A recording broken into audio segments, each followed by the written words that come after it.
Olá, então hoje nós vamos fazer uma breve revisão aqui da matéria que já foi abordada através de um exercício, ok? Eu vou lendo, comentando aqui com vocês e quem tiver alguma dúvida pode ir perguntando pelo chat, pode interromper sem nenhum problema, tá bom? Então, a primeira questão é uma questão que vai abordar, na verdade, a ideia de prevalência entre princípios, né? E eu acho que a questão ficou até um tanto quanto fácil, porque eu falei de modo bem contundente que não existe prevalência de princípios. Na verdade, os princípios eles se compatibilizam, não é isso?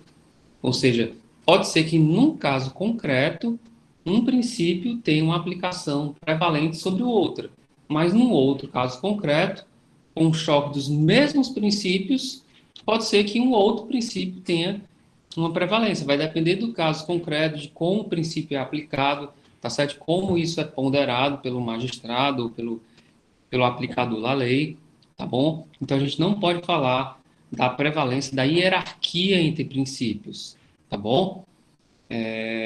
Mas vamos ler aqui a questão. A respeito dos princípios, é correto afirmar que a. Se aplicam também às entidades integrantes da administração indireta, exceto quanto àquelas submetidas ao regime jurídico de direito privado. Tá falso, pessoal, porque os princípios se aplicam tanto às entidades da administração direta quanto às entidades da administração indireta, indistintamente, tá bom? E a gente sabe que nas entidades da administração indireta são autarquias, empresas públicas, sociedade de economia mista e fundação. Nós sabemos que algumas delas são pessoas jurídicas de direito privado, mas isso não significa dizer que elas não estejam sujeitas aos princípios da administração pública. Estão sim sujeitas, tá bom? Tudo que é vinculado à administração pública está sujeito aos princípios. 2. Não está falso o item. 2. Possui uma ordem de prevalência? Não existe ordem de prevalência entre os princípios. Situando-se em primeiro lugar os princípios da legalidade e da supremacia do interesse público. Não tem uma hierarquia, né? Todos são muito importantes, tá? Então, assim, na verdade, quando a legalidade estiver se chocando com a ideia de impessoalidade, tenha muito cuidado aí, tá? Para ver se você está enxergando de modo adequado esses princípios, tá bom? C.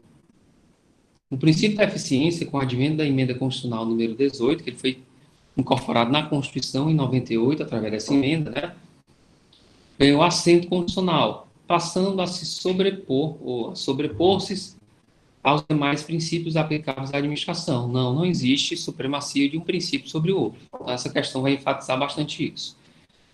D, que é o item correto, se aplicam em igual medida e de acordo com as ponderações determinadas pela situação concreta a todas as entidades da administração direta e indireta. Ok? Então, essa é a resposta, está bem direitinho, bem claro. Que letra é? O princípio da moralidade é considerado um princípio prevalente e a ele se subordina um princípio da legalidade e o da eficiência. Então, o que eu falei do princípio da moralidade, pessoal, é que ele, primeiramente, nenhum princípio é prevalente sobre o outro. Mas o que eu falei sobre ele é que é comum você aplicar o princípio da moralidade atrelado, né, vinculado a outro princípio. Você não aplica, no caso concreto, o princípio da moralidade isoladamente. Por exemplo, o professor Felipe Braga, ele, enfim, ele chegou na sala de aula embriagado, tá bom? Digamos, vamos punir o professor com base na violação do princípio da moralidade.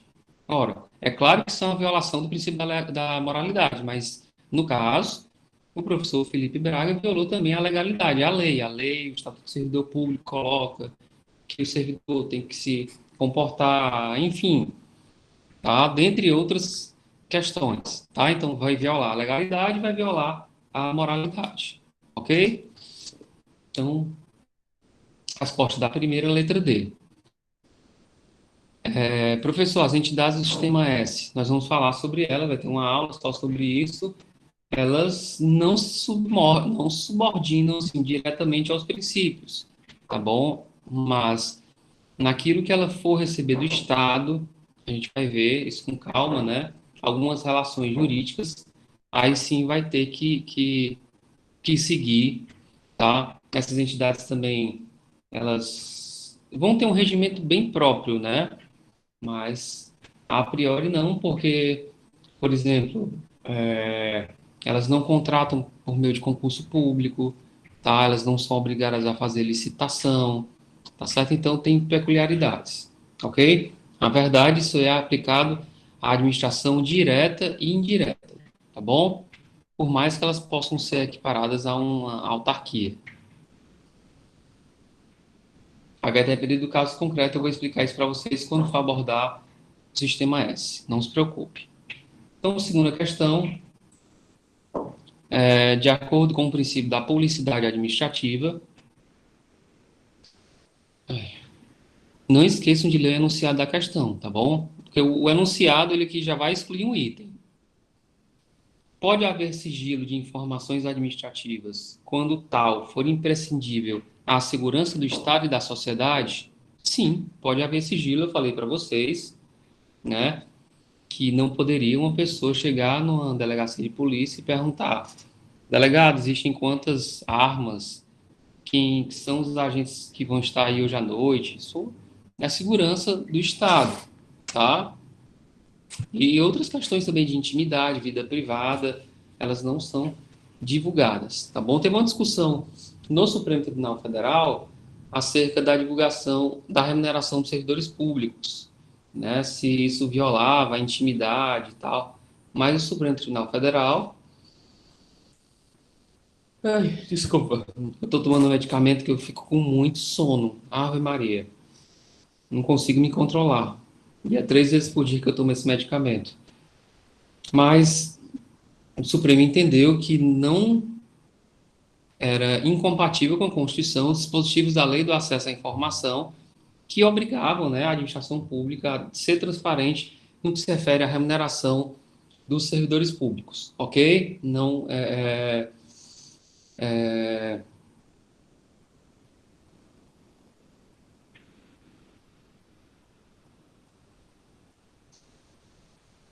ok? Você quer que eu responda novamente o item D da primeira questão? Coloque só um sim ou não, para que eu possa voltar?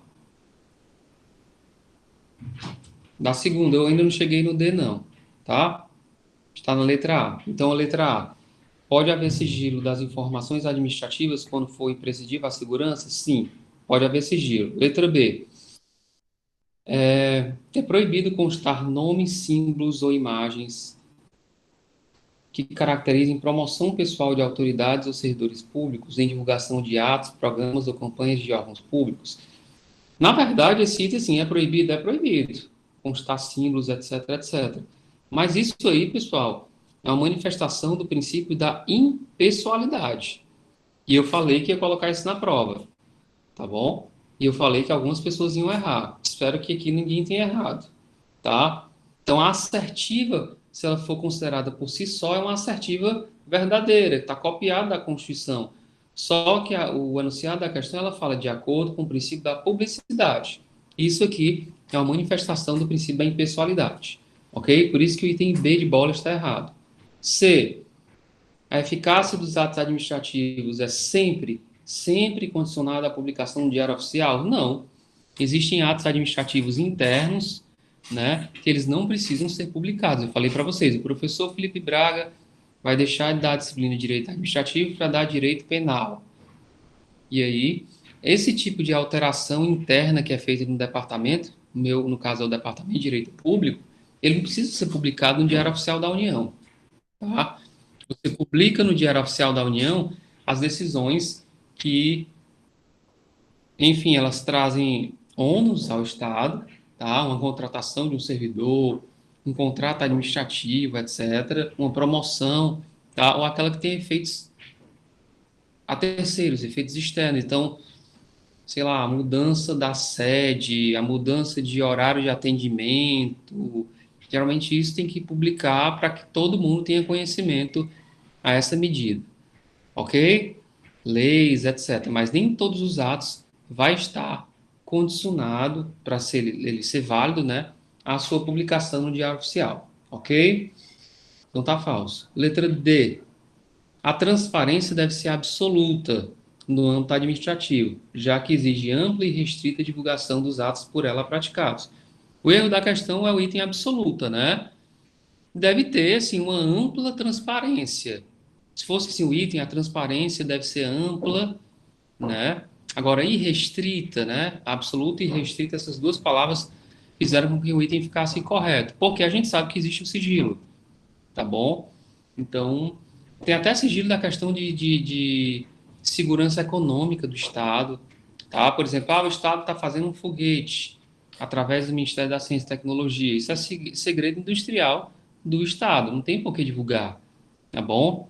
As áreas que estão sendo mapeadas para fim de extração de minério são questões de segredo de Estado, que ele ainda está analisando como é que vai tratar disso. Enfim, então o sigilo ele não é absoluto. Ou, desculpe, a transparência ela não é absoluta porque existe o sigilo, ok? Quem tiver com alguma dúvida vá perguntando. Então, segunda questão, a resposta é a letra A. Terceira, pessoal, desculpa.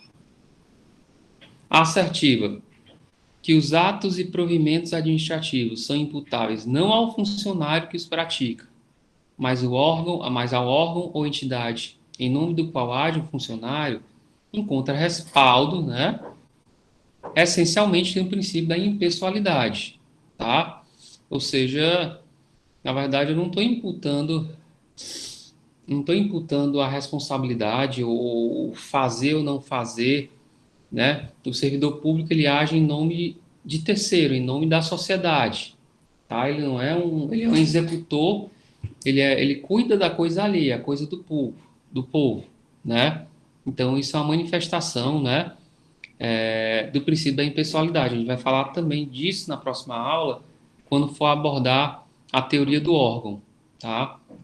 E existe a teoria do órgão, e a gente vai ver a teoria da imputação, que vai ser imputado à entidade a qual a gente trabalha a responsabilidade pelos atos por ele praticados, né? Porque o agente público é um gestor, né? Mas ele está agindo em nome do Estado, tá bom?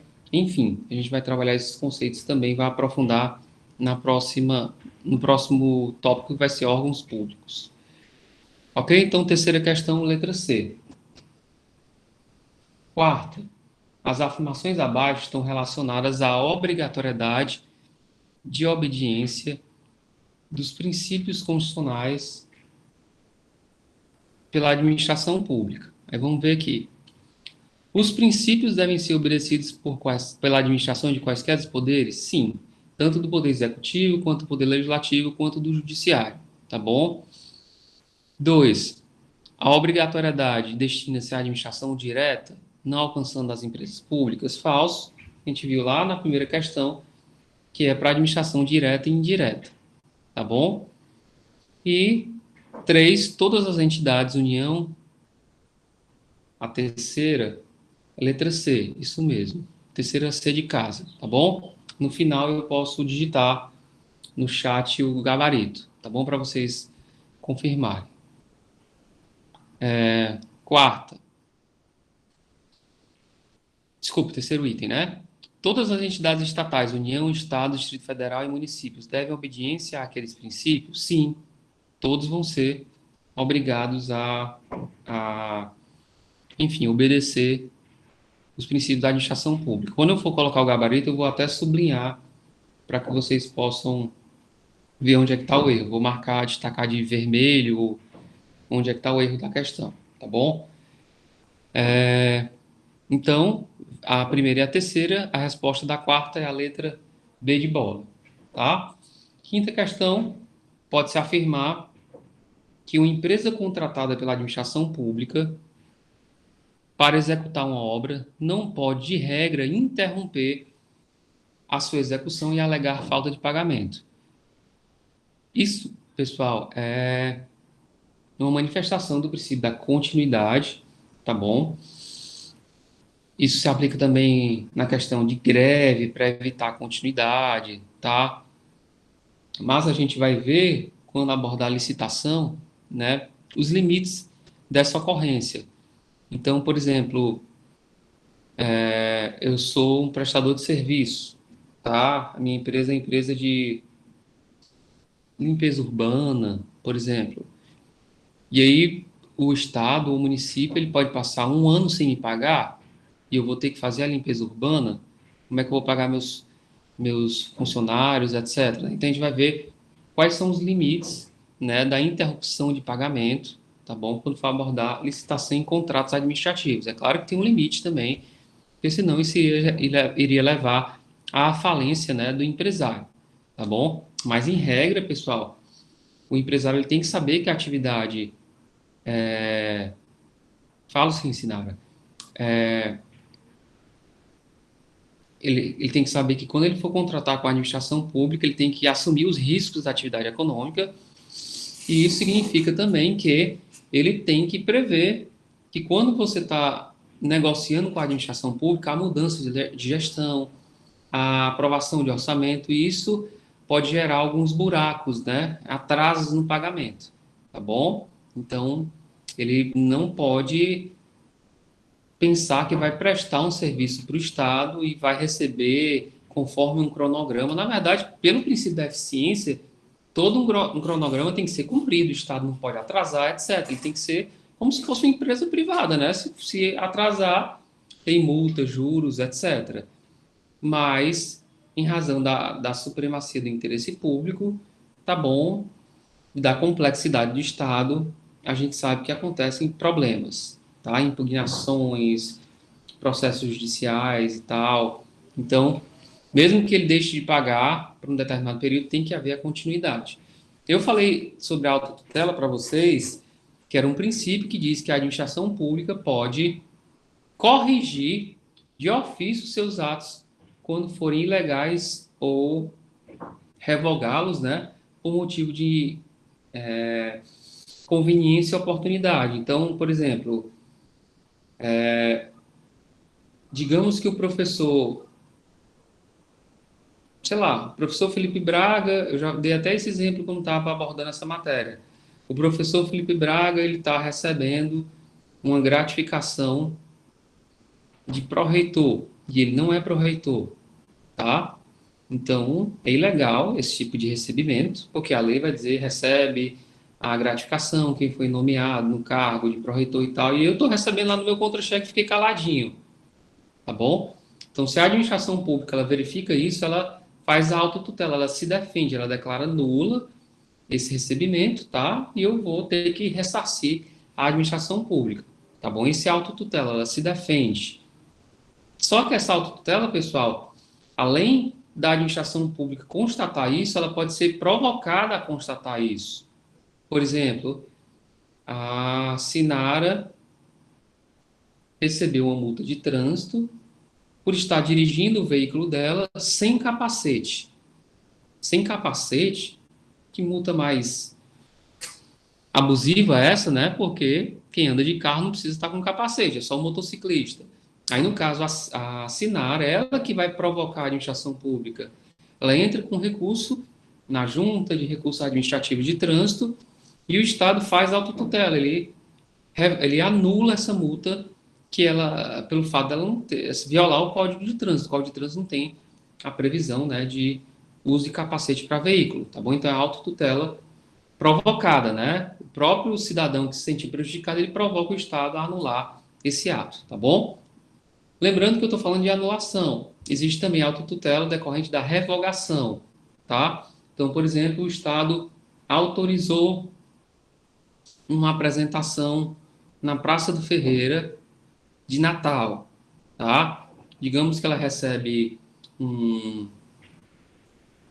uma proposta dizendo que o Wesley vai tocar violão, músicas natalinas no Natal, na Praça do Ferreira, fantasiado de Papai Noel. Mas lá, o cantor Wesley vai cantar na Praça do Ferreira. Ele pede uma autorização para a Regional 2, acredito que é a do centro, né? E aí a Regional 2, tudo bem, autoriza você tocar violão lá na Praça do Ferreira. Acontece que quando o Wesley começa a tocar violão, e o Wesley é o Wesley Safadão. E aí entope de gente na Praça do Ferreira, tá bom? Então, o que é que vai acontecer? Essa autorização que foi dada, ela é ilegal? Ela não é ilegal. Só que não é conveniente, tá, ao interesse público que o Wesley permaneça tocando violão, porque isso está gerando aglomeração na praça, está trazendo trânsito, a contaminação em razão da situação de coronavírus, ela permanece, etc. Então ele vai lá, ó, você vai precisar interromper a apresentação. Então ele revoga a autorização, ok? Ela se defende, a autotutela é uma autodefesa da administração pública por também questão de conveniência e oportunidade, ok? É isso. 6. Então a quinta questão, letra D de dado. 6. Pessoa jurídica de direito público dotada de patrimônio. Em primeiro lugar, pessoa jurídica de direito público. Só aí você exclui órgão público, órgão não é pessoa jurídica.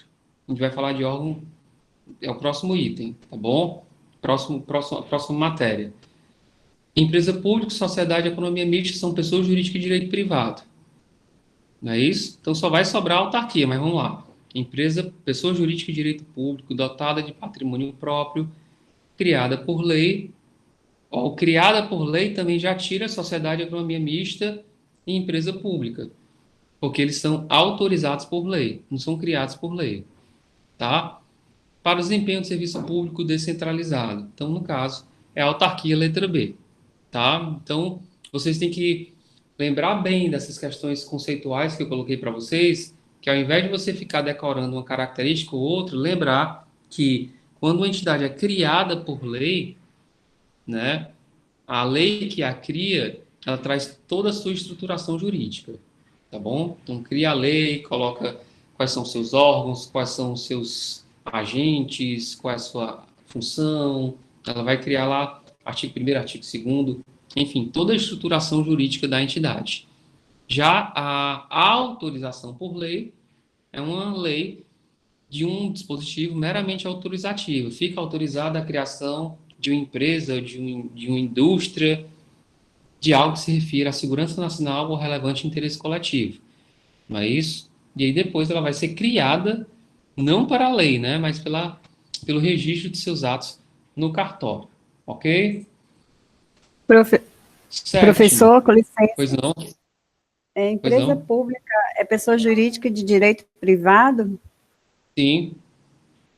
Certo, Empresa obrigada. pública e sociedade de economia mista. São pessoas jurídicas de direito privado. Tá bom? Tá, Caixa Econômica é uma empresa privada. Correios é uma empresa privada. Pessoa jurídica de direito privado. Tá bom? Por mais que seja uma empresa pública, mas uma pessoa, desculpa, é uma pessoa jurídica de direito privado. Não é empresa privada, é uma pessoa jurídica de direito privado. Tá? Tem personalidade jurídica de direito privado.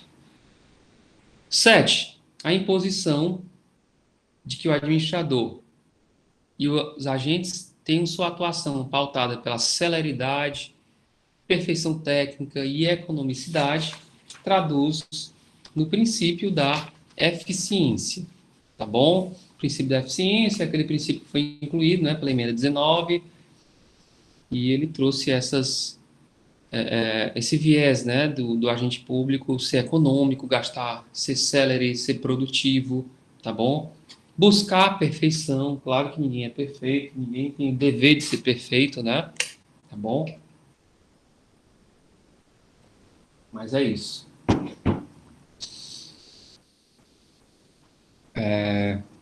Vamos agora para a de VOF, que é a mais comprida e vai ensejar aí mais comentários, tá bom? Os poderes do Estado são o Legislativo, Executivo, Ministério Público e o Judiciário. Este último sendo integrado pelo Tribunal de Justiça do Distrito Federal. Ministério Público não é poder do Estado, né? Ministério Público é um órgão, né, que faz parte das funções essenciais da Justiça, mas é um órgão que ele não faz parte da estrutura dos três poderes, tá bom? Então, isso vai tornar o item falso. O Ministério Público não faz parte do Executivo, nem do Legislativo, nem do Judiciário. E esse último é integrado pelo TJDF, Tribunal de Justiça? Sim, o Tribunal de Justiça faz parte do Poder Judiciário. É um dos órgãos do Poder Judiciário. Tá bom? Então, o primeiro está falso. Segundo, apesar dos poderes serem independentes entre si, a função judicante, de julgar, né, não é exclusiva do Poder Judiciário. Verdadeiro. Tá bom, pessoal? Não é só o Poder Judiciário que julga. Eu dei um exemplo na aula de hoje do Executivo julgando. Num órgão de trânsito, quando tiver uma multa. Tá? Quando tiver uma multa, quem vai julgar o recurso administrativo da multa é a própria administração pública. Existem órgãos que julgam do ponto de vista tributário, recursos de multas tributários, órgãos que julgam multas ambientais, de vigilância sanitária, etc. Então, isso é o executivo julgando. Existe também o legislativo julgando, pessoal. Por exemplo, as comissões de ética da Câmara e do Senado, o julgamento de um impeachment, tá bom? Isso tudo são atividades judicantes feitas pelos outros órgãos, tá bom? Então, tá verdadeiro o item. Lembrando que isso acontece com as três funções, né? O legislativo julga, tá? O legislativo legisla, que é a sua função típica, e o legislativo administra. Tá certo? O legislativo administra porque ele tem todo um setor pessoal, tem que fazer concurso, faz licitação, faz contratos. Por isso que o artigo 37 da Constituição, quando fala a administração pública direta de qualquer dos poderes, indireta, né, ou seja, do executivo, do legislativo e do judiciário, está obrigado a obedecer àqueles 5 princípios: legalidade, moralidade, impessoalidade, eficiência, né, etc. Ok? E, professor, o judiciário legisla? De certo modo, sim, ele faz o seu regimento interno, tá bom? Ele faz, às vezes, súmulas vinculantes, ele está meio que legislando, tá? E por aí vai.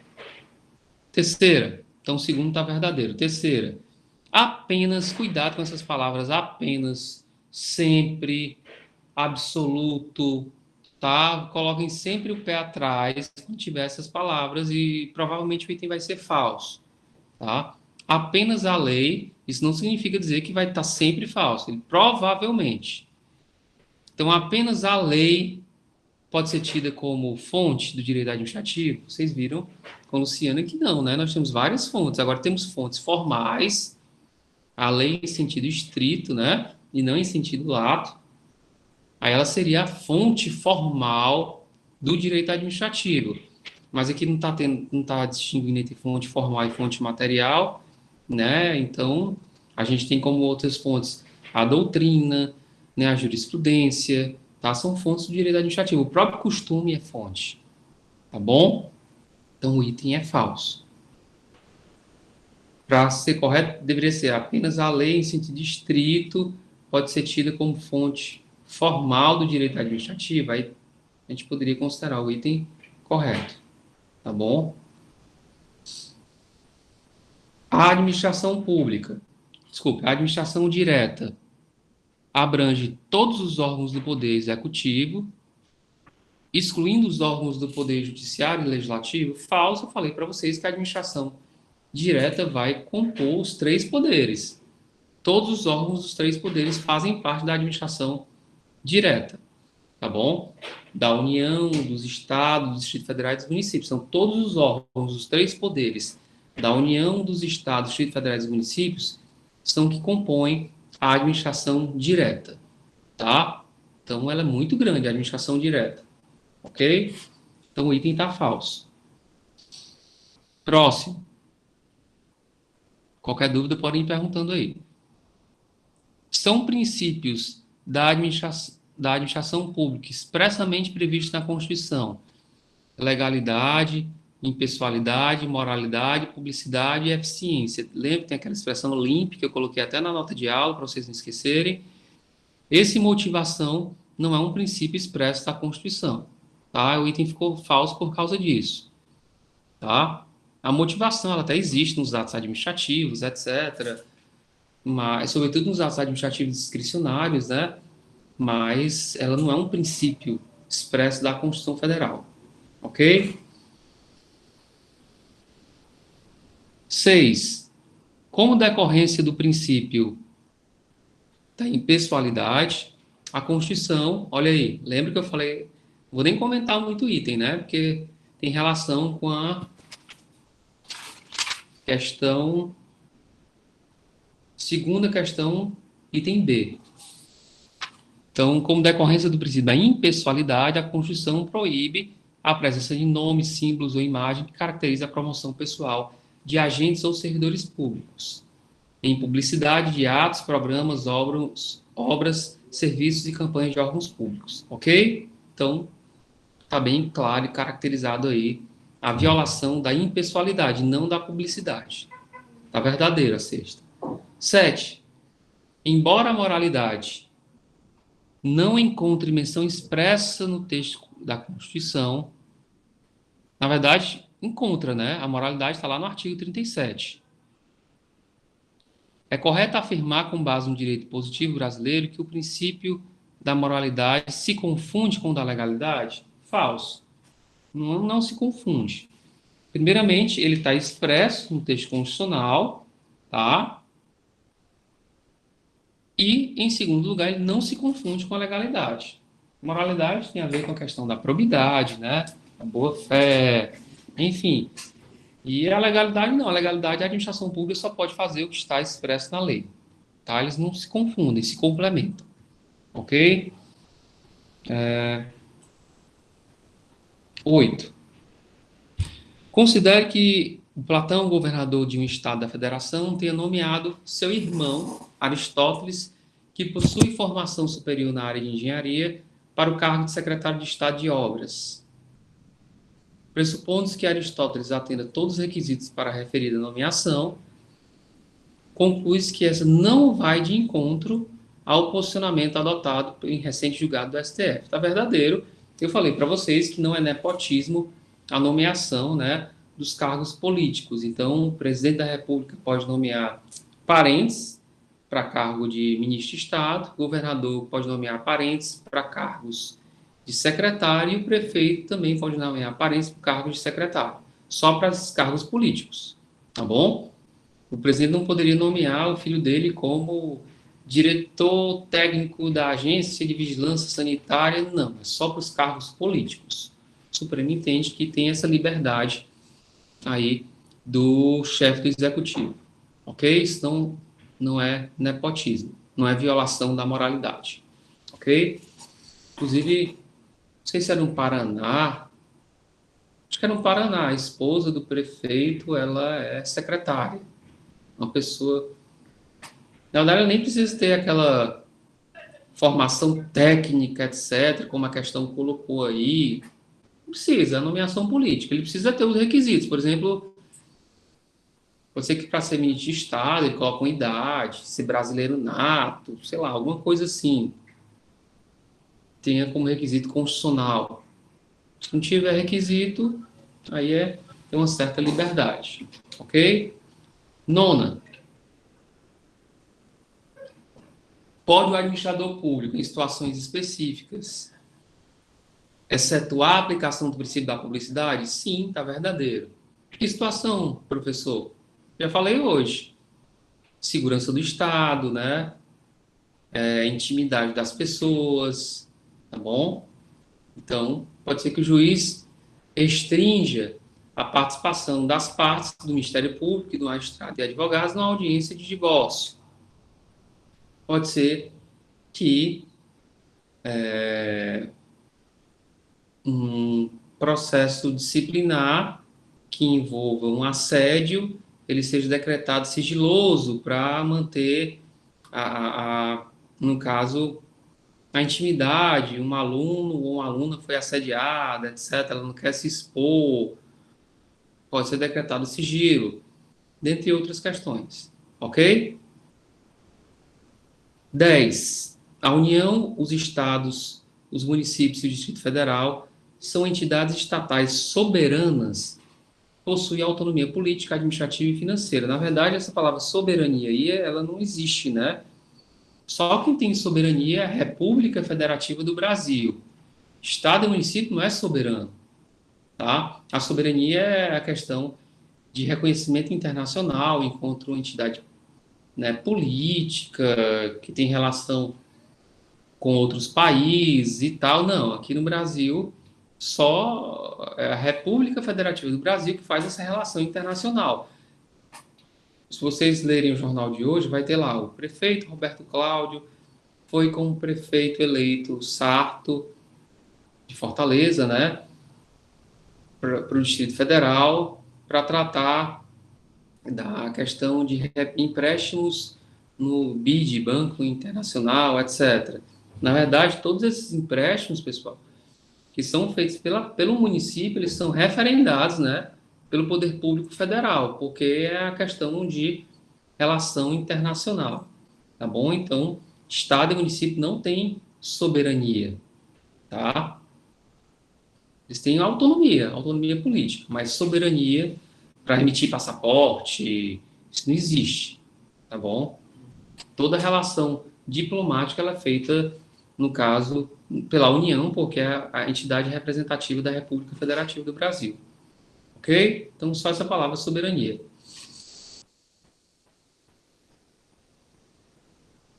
11. A descentralização administrativa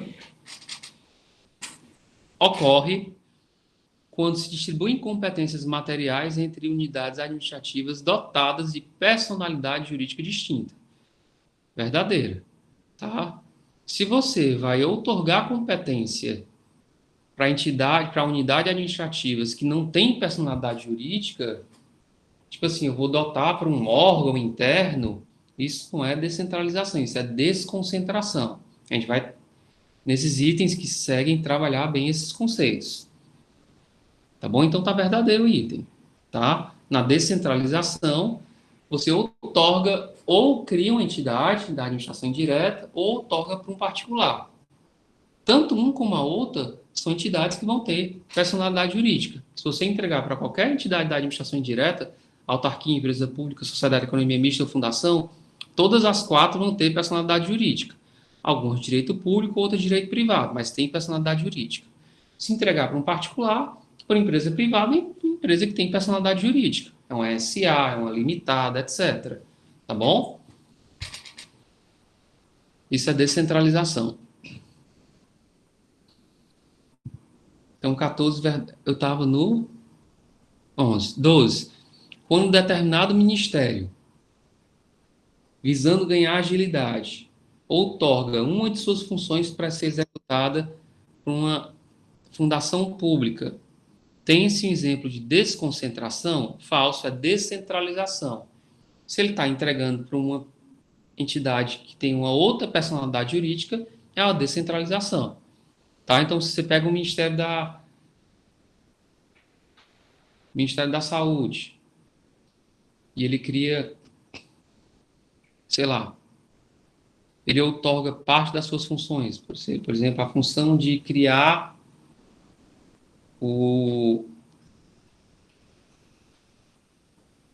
os planos de vacinação. Aí cria Fundação Pública de Vacinação. Uma fundação que vai criar plano de vacinação, ela pode produzir medicamentos, etc. Então, ele está descentralizando. Ok? Agora, se o Ministério da Saúde distribui isso internamente para um órgão, departamento de planejamento de vacinação, um órgão interno do Ministério da Saúde, aí isso é desconcentração, que é dentro, né, da pessoa jurídica União. Tá bom? É um órgão interno do Ministério. Ok? 13. A divisão de determinado tribunal entre departamentos.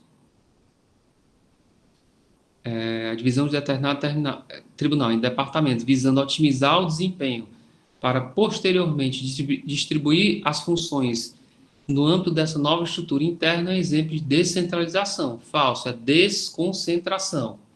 Tá? Estou só trocando os itens. Cuidado na prova para não estar corretinho e você ficar querendo achar erro onde não tem.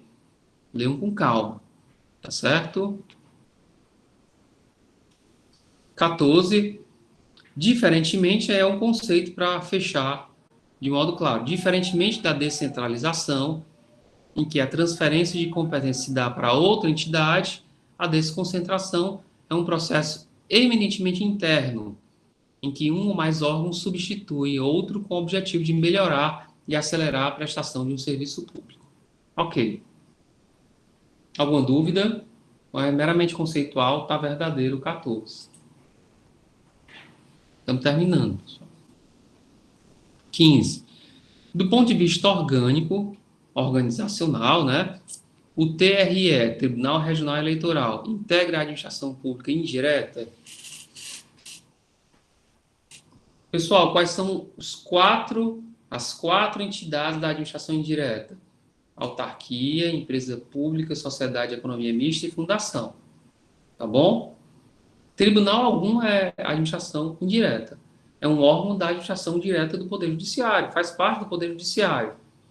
Aí o Poder Judiciário é da União, do Estado ou do município. O Poder Judiciário é vinculado a uma dessas pessoas jurídicas. O Poder Judiciário não é pessoa jurídica. Tá bom? O Poder Judiciário não é administração direta. Tá? A administração direta é União, Estado, Distrito Federal e municípios. Aí dentro da União, Estado, Distrito Federal e município vão ter vários órgãos nos três poderes atrelados, né, a eles. Ok? 16. Uma autarquia estadual. Uma autarquia, pessoal, integra a administração direta do Estado? Não, a administração indireta. É uma entidade autônoma. Tá? Então tá falso. A Secretaria de Educação, e o Ministério da Saúde são órgãos públicos sem personalidade jurídica própria? Verdadeiro. São órgãos, não são pessoas jurídicas. Tá? Não tem personalidade jurídica. A personalidade jurídica é do Estado, do Paraná e da União, que faz parte do Ministério da Saúde. Ok? Vou bater muito nisso. A 14 é verdadeira, a 15 é falsa. 16 também é falso. E vou colocar o gabarito todo destacado para vocês, não se preocupem. 17. Verdadeiro, foi o que eu comentei agora, né? 18. A exploração de atividade econômica é restrita, cuidado, restrita no ordenamento jurídico às hipóteses de segurança nacional? Falso. Segurança nacional e relevante interesse coletivo. E sujeitam-se as empresas estatais, se quadrem nesse modelo ao regime próprio das empresas privadas. Sim, se sujeitam. Exceto no que se refere às relações trabalhistas e tributárias? Falso. Inclusive, pessoal, inclusive nas relações trabalhistas e tributárias é equiparado à empresa privada. Tá? Então tá falso, tem vários erros aí na questão. Tá bom? Nem está restrita à segurança nacional, tá? Porque tem também relevante interesse coletivo. E não é exceto, né? Inclusive no que se refere às relações trabalhistas e tributárias. Ok? Falso. E 19. A personalidade jurídica da sociedade de economia mista nasce concomitantemente. Travou aqui, trava-língua. Concomitantemente à edição de lei que autoriza a sua criação? Falso, já falei hoje, que a personalidade jurídica, né, de uma sociedade de economia mista, de uma empresa pública, ela vai nascer com seu registro em cartório. Ela é autorizada por lei, mas ela é criada com seu registro seus atos constitutivos no cartório. Ok? É isso que acontece. Eu vou parar aqui a gravação. Só um segundo.